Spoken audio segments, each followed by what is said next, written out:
आपका स्वागत है हमारे चैनल पर। अगर अब तक आपने हमारे चैनल को सब्सक्राइब नहीं किया है तो हमारे चैनल को सब्सक्राइब कर दीजिए और बेल आइकन प्रेस करना ना भूलें ताकि हमारे आने वाली वीडियोस के अपडेट आपको मिलते रहे। और हमारी इस वीडियो को लाइक, शेयर और सब्सक्राइब ज़रूर कीजिए। लाइक, शेयर और कमेंट ज़रूर कीजिएगा। तो इस वीडियो में हम कक्षा 8 के संस्कृत के चैप्टर नंबर 1 को पढ़ेंगे जिसका नाम है सुभाषिता। तो चलिए इसे पढ़ते हैं। सुभाषिता।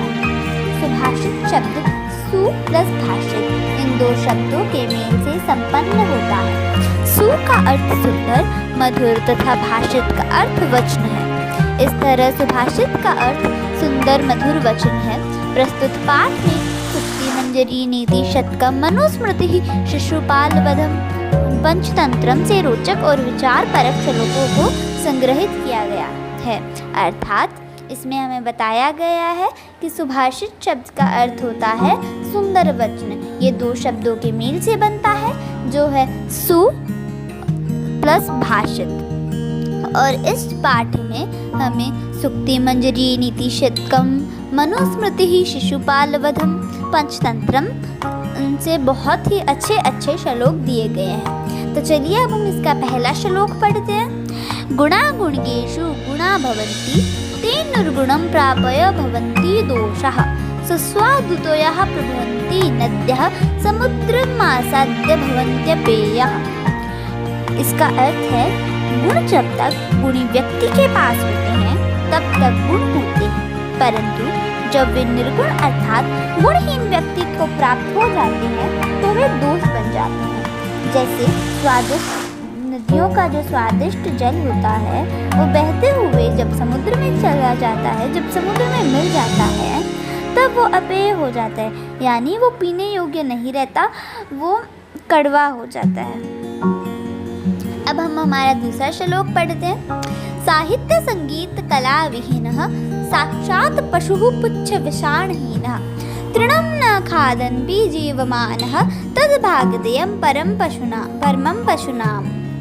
इसका अर्थ है कि जो व्यक्ति साहित्य, संगीत, कला इन सब से रहित है, जिसके पास इन सब चीज़ों का ज्ञान नहीं है, वो एक पशु के समान है जिसके पूंछ और सींग नहीं है और ना ही वो घास खाता है, जो कि बाकी पशुओं के लिए बहुत ही अच्छी बात है कि उनकी जो चारा होता है वो बच जाता है।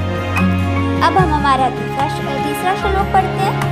लुब्धस्य नश्यति यशः पिशूनस्य मैत्री नष्टक्रियस्य कुलम् अर्थं परस्य धर्मः विद्याफलं वयसिनः कृपणस्य सौख्यं राज्यं प्रमत्त सजीवस्य नराधिपस्य।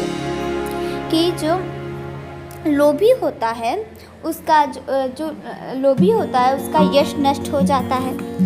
जो गंदा मित्र होता है, जो चुगलियाँ करता है मित्र, उसकी दोस्ती ख़त्म हो जाती है।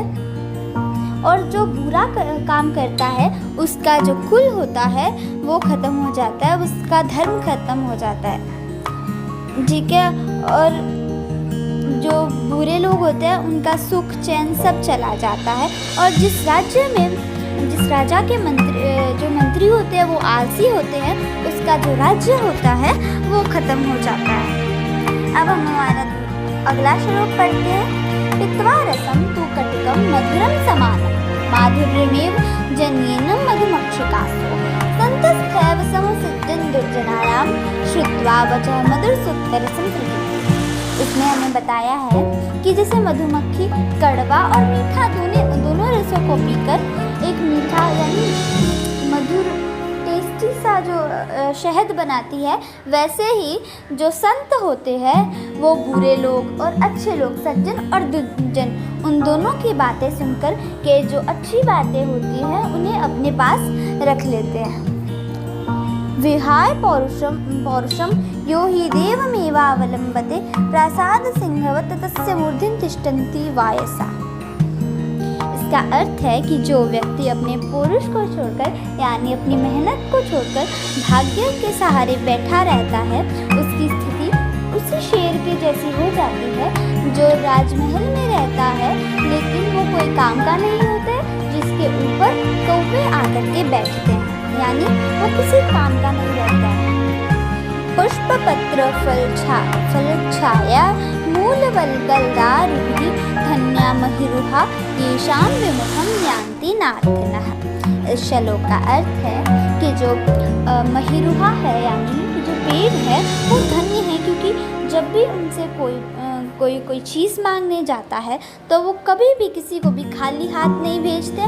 वो उसे फूल या फिर पत्र या फिर छाया या फिर उनकी जो छाल होती है वो और लकड़ी वो हमेशा दे करके भेजते हैं। पुष्प पत्र फल छाया मूल वल्कलधारुभिः धन्या महिरुहा येषां विमुखं यान्ति नार्थिनः। इस श्लोक का अर्थ है कि जो महिरुहा है यानी कि जो पेड़ है वो हमें पुष्प या फिर पत्ते, छाया या फिर उनकी जो छाल होती है वो या फिर लकड़ी हमेशा कुछ ना कुछ देते हैं। जब भी कोई भी व्यक्ति वहाँ पर कुछ भी लेने जाता है तो वो उसे कभी भी खाली हाथ नहीं भेजते। चिंतनीया हि विपदाम् आदावेव प्रतिक्रियाः न कूपखण्डं युक्तं प्रदीपते वह्निनः गृहे।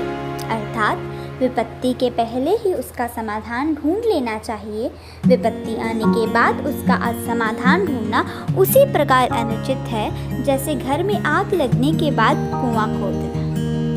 तो चलिए अब हम इस चैप्टर के शब्दार्थ देखते हैं। गुणकेषु अर्थात गुणियों में, सुस्वादुतोयः अर्थात स्वादिष्ट जल, प्रभवन्ति अर्थात निकलती है या उत्पन्न होती है, समुद्रम आसाद्य अर्थात समुद्र में मिलकर या पहुंचकर, भवन्त्यपेयः पीने योग्य नहीं होती, विषाणहीनः अर्थात सींग के बिना, खादन्भिः अर्थात खाते हुए भी, जीवमानः अर्थात जिंदा रहता हुआ, विषुणस्य अर्थात चुगलखोर चुगली करने वाले की, व्यसनिनः अर्थात बुरी लत वाले की, नराधिपस्य अर्थात राजा का की,